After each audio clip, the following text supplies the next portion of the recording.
Tapi barusan menurut Bapak, Pak Dolfi menghormati saya nggak Pak? main.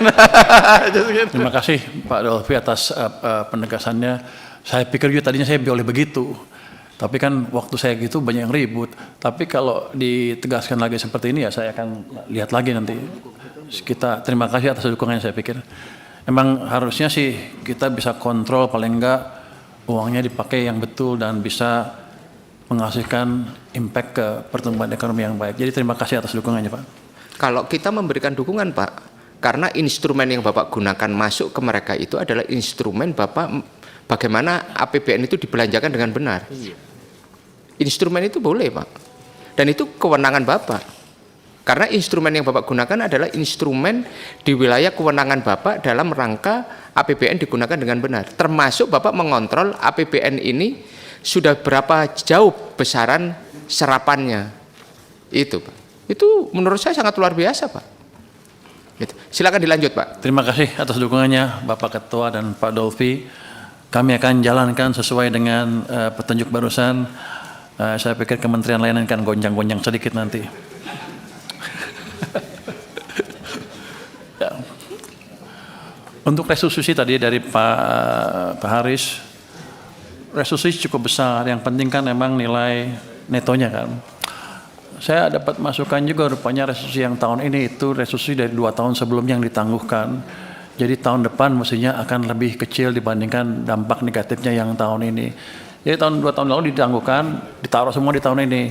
Jadi turun ke bawah banget netonya gara-gara itu. Tapi ya nanti akan kita perhatikan juga restitusi seperti apa prakteknya yang baik, karena kelihatannya beberapa juga yang beberapa tempat. Interupsi Pak Menteri. Ya. Tadi menarik itu Pak, restitusi 2 tahun sebelumnya ditahan nilainya mencapai berapa ya Pak? 250 Pak. 250. Jadi 2 tahun restitusi 2 tahun yang lalu. Iya, pemeriksaan atas 2023, 2024. Ya lanjut Pak. Itu saya baru sadar juga, tadinya saya pikir kalau gitu dicicil setahun aja, tapi udah keluar semua. Begitu saya masuk tinggal sedikit yang tersisa, ya saya nggak bisa apa-apa lagi untuk itu. Tapi ke depan akan kita pastikan BKF akan ikut campur juga dalam hal pencairan restitusi ya. Lo apa? Oh, DJSF. Biar keren namanya, jadi DJSF akan ikut serta lagi untuk supaya restitusinya bisa berjalan lebih tertib. Terus untuk penempatan dana yang Bapak kritikan undisbursed-nya 35%, ya undisbursed karena mereka masih punya line. Ketika itu kan line ya Pak, ketika ekonominya melambat ya begitu. Tapi kita paksakan itu jalan, ketika uang masuk di sistem itu harus jalan, nanti undisbursed-nya harusnya makin lama makin berkurang. Memang banyak yang kritik katanya undisbursed-nya tinggi, kenapa Anda taruh uang lagi lebih banyak, pasti nggak berfungsi. Tapi kan kalau lihat hasilnya, kelihatannya berdampak juga dan cukup signifikan. Artinya teori-teori ekonom yang Bapak dengar itu salah teorinya. Saya tahu beberapa ekonom ngomong gitu, mengkritik saya habis-habisan di awal, tapi kan dampaknya beda tuh. Kita lihat hasilnya aja. Kalau saya jelasin teori mereka juga nggak ngerti. Jadi kita lihat hasilnya, memang berdampak. Dan ini eksperimen yang sudah kita lakukan berkali-kali dan saya yakin ke depan harus kita jaga terus. Dari Ibu Putri tadi ada yang Papua ya Bu ya, yang 36 orang 35 miliar. Saya sudah diperintahkan Presiden untuk membereskan itu.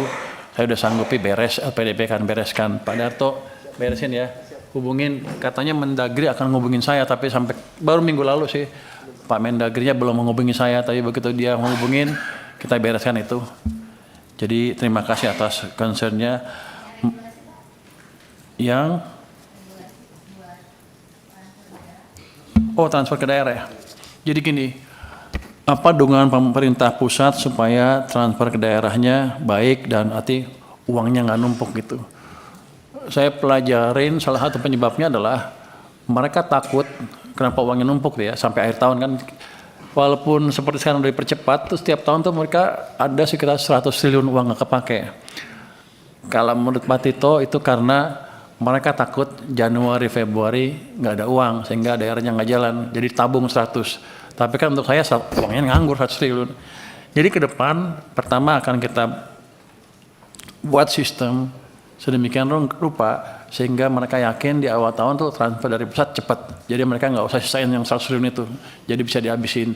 Itu tambahan tersendiri. Yang kedua, kita akan diskusi atau edukasi dengan daerah ya.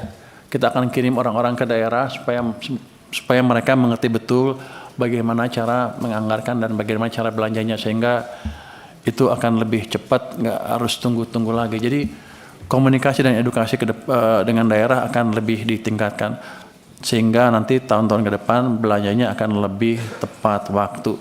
Tapi tentunya nggak bisa tahun ini kan baru latihan. Saya harapkan akhir tahun depan akan seperti itu sistemnya sehingga nanti tahun 2026 nggak ada uang yang kebanyakan nganggur di sana dan di akhir tahun pun hampir bersih. Adapun sedikit kali pasti ada sedikit sehingga uang transfer ke daerah akan lebih signifikan lagi dampaknya ke perekonomian. Untuk yang magang SMK ini kan programnya Menaker ya. Ada. Pak Su ada. Iya, sepertinya ada. Oh, itu bukan SMK, pelatihan khusus. Tapi nanti kita akan coba usulkan juga ke Menaker untuk memikirkan yang lulusan SMK.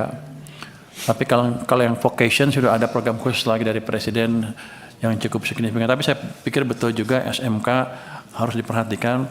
Dan yang paling penting adalah gini, kita ciptakan lapangan pekerjaan buat SMK itu. Itu kalau ekonominya tumbuhnya kayak sekarang ya susah. Tapi kalau ke depan saya pikir lulusan SMK juga akan segera dapat kerjaan dengan relatif mudah dibanding dibanding kemarin. Untuk Pak Kandaya dari Gerindra, senior saya nggak boleh ngelawan beliau, biar gimana, beliau adalah senior saya, junior menghormati senior. Tapi barusan menurut Bapak, Pak Dolfi menghormati saya nggak Pak? main. Just gitu. Just senior sedikit. Oke, nggak bercanda Pak, bercanda. Jadi banyak anak yang kerja di luar negeri itu karena kegagalan kita menciptakan lapangan kerja di dalam negeri. Waktu pertumbuhan ekonomi lambat seperti itu kemarin, ya iya seperti itu. Jadi ada salah persepsi di antara ekonom kita bahwa tumbuh 5% adalah maksimal buat kita. Di atas 5 diperlambat lagi ke 5. Padahal kalau lihat koefisien teknik kita masih tumbuh 6,7% atau lebih untuk menyerap tenaga kerja yang masuk ke usia kerja. Jadi Pak, kita harapkan nanti dengan berhasilnya program-program yang dijalankan oleh Pak Prabowo dengan perbaikan investasi, dengan optimalisasi belanja pemerintah, optimalisasi manajemen fiskal dan moneter, harusnya kita bisa lebih baik lagi. Download Tribun X sekarang, menghadirkan lokal menjadi Indonesia.